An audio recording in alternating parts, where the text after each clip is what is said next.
주님이 나를 보내시어 가난한 이들에게 기쁜 소식을 전하고 잡혀간 이들에게 해방을 선포하게 하셨다. 할렐루야. 주님께서 여러분과 함께 또한 사제의 영과 함께 루카가 전한 거룩한 복음입니다. 루카복음 10장 1절에서 9절의 말씀입니다. 그때 주님께서는 다른 제자 72명을 지명하시어 몸서 가시려는 모든 고을과 고장으로 당신의 앞서 둘씩 보내시며 그들에게 말씀하셨다. 수확할 것은 많은데 일꾼은 적다. 그러니 수확할 밭의 주인님께 일꾼들을 보내주십사고 청하여라. 가거라. 나는 이제 양들을 이리떼 가운데로 보내는 것처럼 너희를 보낸다. 돈주머니도 여행 보따리도 신발도 지니지 말고 길에서 아무에게도 인사하지 마라. 어떤 집에 들어가거든 먼저 이 집에 평화를 빕니다 하고 말하여라. 그 집에 평화를 받을 사람이 있으면 너희의 평화가 그 사람 위에 머무르고 그렇지 않으면 너희에게 되돌아올 것이다. 같은 집에 머무르면서 주는 것을 먹고 마셔라. 일꾼이 품삯을 받는 것은 당연하다. 이 집 저 집으로 옮겨 다니지 마라. 어떤 고을에 들어가거든 너희를 받아들이면 차려주는 음식을 먹어라. 그곳 병자들을 고쳐주며 하느님의 나라가 여러분에게 가까이 왔습니다 하고 말하여라. 주님의 말씀입니다. 그리스도님 찬미합니다. 앉으십시오. 참 예수님, 여러분 한번 따라해 보세요. 7324627. 이거 어디 전화번호인지 아세요? 네? 네.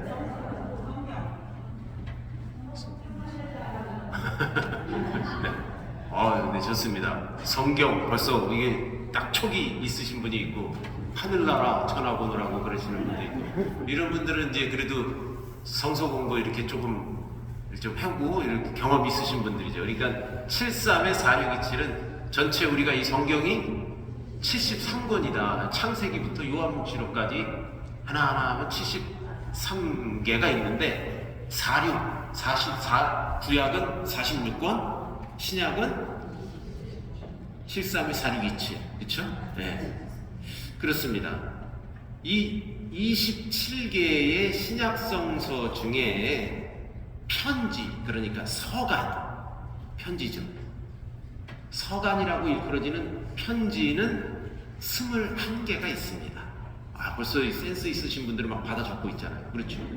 네. 그러니까 한번 가서 성서책 가져가서 이제 쉬어보세요. 21개인데 21개 중에서도 또 좀 나눠볼 필요가 있어요. 바오로 사도가 감옥에서 편지를 쓴 거예요. 감옥에 죄인으로 앉아갖고 감옥에서 옥중서간이라고 그러죠. 요거를.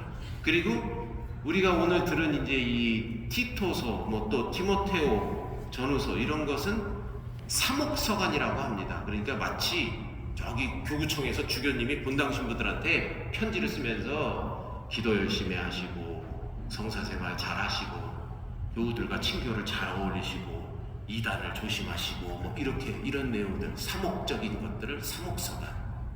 그리고 또 공동서간이라고 그래서 뭐 예전에는 가톨릭 서간이라고도 했어요. 그냥 공동적인 거다, 공건된 거다 해서. 그러니까 특정한 수신인이 아닌 교회 구성원들에게 이렇게 보낸 그냥 편지. 그러니까 누구에게 뭐 디모테오에게 뭐 티토에게 뭐 이렇게 한 것이 아니고 어디 뭐 고린토에게 뭐 이런 것보다는 그냥 이 교회 구성원들에게 보낸 그런 서간이 7통. 그래서 바오로 서간 편지 중에 바오로 서간은 14개, 그리고 어떤 특정한 수신인이 아닌 것은 7개 이렇게 또 좀 나눠져 있습니다.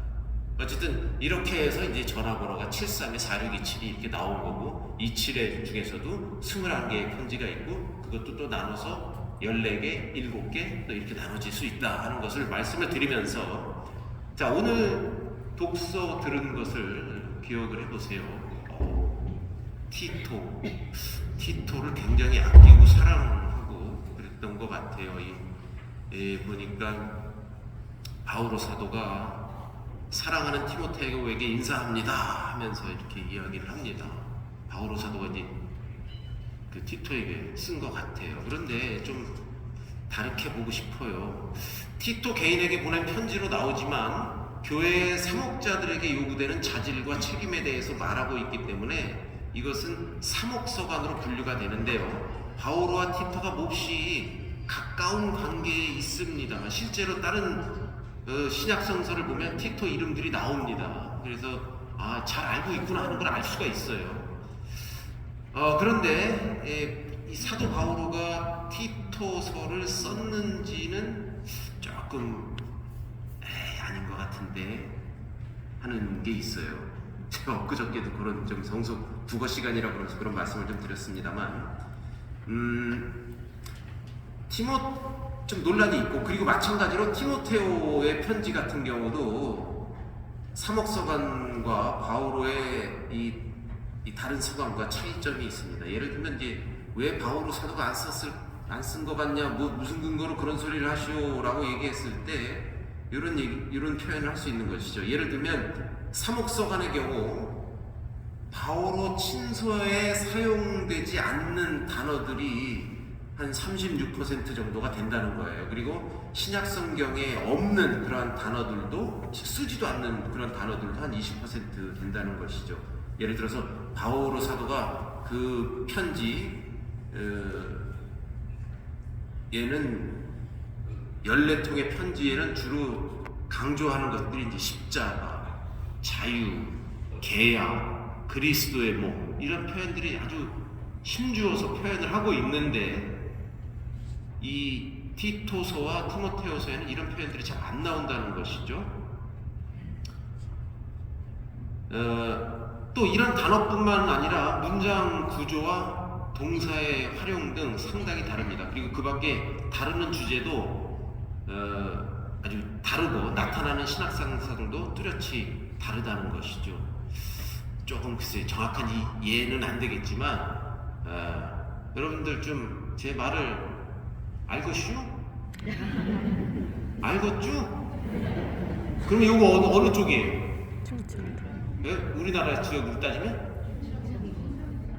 충청도요? 그렇게 되는 거죠. 예? 근데 만약에 예를 들면, 아따 솔찬이 좀 껄쩍지근하구만. 요거는 어디예요? 요거 충청도예요? 그러면 그렇던데. 그렇죠.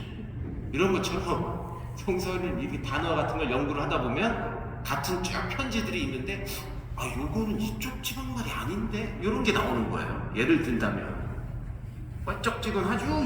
이런 걸로 쭉 가야 되는데, 알것슈 모르것슈, 그리고 이런 표현이 나오면 이건 여기가 아닌데, 이렇게 되는 거죠. 그러면서 요거는 좀 표현이 좀 이쪽 지역 말이 아니다 하고 이렇게 공부를 할 수 있다는 것이죠. 근데 한편으로는 또 이렇게 얘기도 합니다. 바오로 사도가 이제 사람이니까 서서히 나이가 들어갈 거 아니에요. 바오로 사도가 젊었을 때 쓰던 이런 언어하고 말투하고 나이가 들면서 이제 말투가 좀 바뀌었다. 그래서 나이가 들어서 나중에 썼기 때문에 좀 그런 표현들이 좀 바뀐 것이다 라고 말하는 그런 경향도 있지만, 학계에서는 이렇게 정의를 내리는 겁니다. 그러니까 당시에 가장 유명한 사도였던 바오로의 이름을 빌어서 당대 교회의 실제 문제에 지침을 주려 했던 익명의 그리스도인에 의해서 쓰여졌다. 내가 이 얘기를 꼭 전달해야 되겠다. 지금 저쪽 교회에 문제가 있는데 꼭 이 가르침을 이건 전달해야 되겠다. 근데 내 이름으로 편지를 쓰면 잘 안 먹힐 것 같으니까 바오로 사도가 바오로의 이름을 넣어서 편지를 전달했다. 이렇게 보는 게 학계에서는 이야기입니다. 조금 이해가 지난번보다 좀 쉽죠? 쉬워 안 쉬워? 이런 겁니다.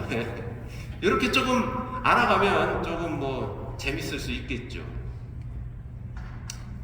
그리고 또 한 가지는 이러한 서간에는 뭐 예를 들어서 이 티토서와 티모테후서에는 감독, 원로, 사실은 여기에서 이제 뭐 장로 이런 표현도 개신교에서 집사, 권사, 장로 이런 표현도 많이 쓰잖아요. 이때 이런 것을 번역하면서 여기서 나온 건데 장로와 원로, 교회 지도자, 제도 이런 것들이 언급됩니다. 또 봉사자를 선정하고 교회를 어떻게 운영해야 된다 이런 것들이 나오는데 사실은 바오로 사도가 살아있을 때 활동할 때는 아직 교회가 이제 막 시작돼서 주로 모이는 게 어느 집에서 가정교회 안에서 이렇게 조금 모였을 때란 말이에요.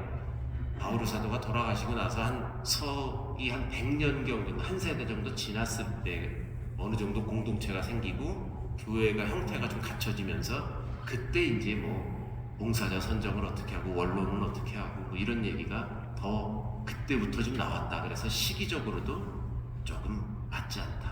가정교회에 불과했던 작은 바오로 시대하고는 조금 맞지 않는 내용이다. 이런 것이 이제 그 추정이 되는 것이죠. 자, 이 정도 이제 이런 거를 머리에 두고 오늘 그 사목 지침들 우리가 복음 말씀에서 만나고 있어요. 우리가 들은 이 사목서가 이렇게 해야 된다 저렇게 해야 된다 이게 그 지침을 복음 말씀을 통해서 들었는데 검소하고 소박하게 다니라는 말씀이에요. 복음 말씀 기억해 보세요. 돈주머니도 여행 보따리도 신발도 지니지 마라. 아이고, 제가 여기 사제관에 이사 올 때 그냥 보니까 짐이 한 트럭이던데 신발도 뭐 몇 켤레인지 모르겠고 어쩌디요. 어쨌든 이 검소하게 살라는 그런 가르침을 주고 있어요. 또 같은 집에 머무르면서 주는 것을 먹고 마셔라. 이 집 저 집으로 옮겨 다니지 마라. 그렇습니다. 주는 대로 먹고 먹여주는 것만으로도 감사하게 생각해라. 여기가 좋은지 저 집이 좋은지 여기가 더 나은지 더 좋은 곳을 찾아다니지 말고 주어진 환경에 만족하고 감사하라는 그런 얘기입니다. 물론 선교를 하기 위해서는 여기 있다가 며칠 저기 있다 여기 가는데 거기 가서 여기는 좀 불편해 절로 가야 되겠어 이런 생각하지 말라는 얘기죠. 또 사도로 사목자로 파견된 그러한 우리들로 살아가는 것은 사실 이 쉬운 길이 아닙니다. 가거라 나는 이제 양들을 이리떼 가운데로 보내는 것처럼 너희를 보낸다. 양들을 그냥 양떼로 한테 보내지 어떻게 이리떼로 보내실까 이런 생각도 들어요. 그러나 호랑이 굴에 들어가도 정신만 바짝 차리면 살 수 있다고 이리떼 가운데로 가더라도 성령의 도우심을 믿고 그 마음을 간직하고 하나님을 믿으며 굳건히 나아가는 그런 말씀으로 들립니다. 단순하고 확고한 마음으로 하느님 나라가 우리 안에 다가왔음을 선포하는 주님의 사도가 나의 또 다른 이름임을 이 미사 중에 우리가 함께 기억해야 하겠습니다.